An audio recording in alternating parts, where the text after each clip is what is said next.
எங்கள் தாத்தா பாட்டிகள் அன்பின் ஆழத்தை அறிந்தவர்கள். எங்கள் உலகின் ஆதாரம் அவர்கள். நீதிமொழிகள் 20:29. வாலிபரின் பலம் அவர்களது பெருமை, முதியவரின் நிறைமுடி அவர்களது அழகு. என் தாத்தா பாட்டியை எனக்கு ரொம்ப பிடிக்கும். அவங்க என்னைய சின்ன வயசுலேருந்து ரொம்ப பாசமாக வளர்த்தாங்க. நான் என்ன கேட்டாலும் அதை செய்வாங்க. சில வருடங்களுக்கு முன்பு என் தாத்தா இறந்துட்டாங்க. ஆனால் இப்போ வரையும் எங்கள் பாட்டி நான் என்ன கேட்டாலும் கேட்காதையும் எனக்கு செய்வாங்க. நான் சின்ன வயசாக இருக்கையில் எங்கள் அம்மா என்னை விட்டுட்டு ஸ்கூலுக்கு போயிடுவாங்க. அப்போ நான் என்ன அழுதாலும் எங்கள் தாத்தா பாட்டி தான் எனக்கு நான் ஆறுதல் கூறி நல்லா பாசமாக வளர்த்தாங்க. நல்லா கொஞ்சிருக்காங்க. 1 பேதுரு 5:5.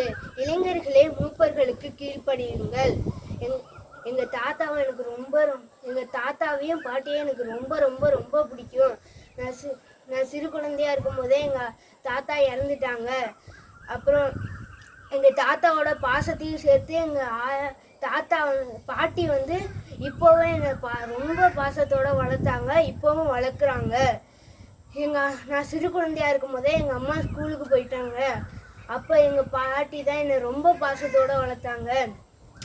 அவங்களோட அன்பும் அரவணைப்பும் எனக்கு இப்போவும் ஞாபகத்தில் வந்து போகுது.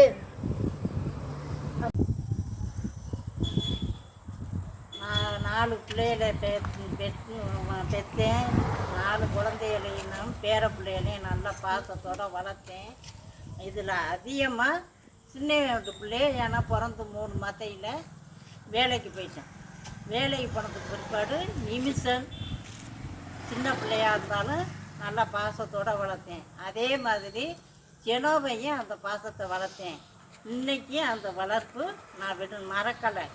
நல்ல முறையாக வளர்க்குறேன். என்னால் முடிஞ்சது என் கையில் கிடைச்சதை வாங்கியாந்து கொடுப்பேன். 2 பேருக்கும் நிறந்து கொடுப்பேன்.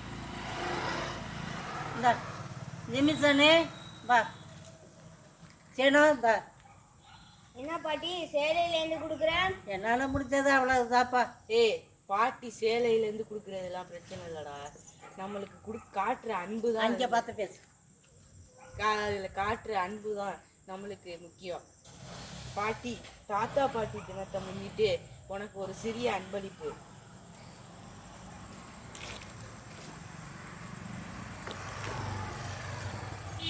அப்படியே இருக்கட்டும். இந்தா பாட்டி கொண்டாங்கப்பா. பேர பிள்ளைய புடவை எடுத்து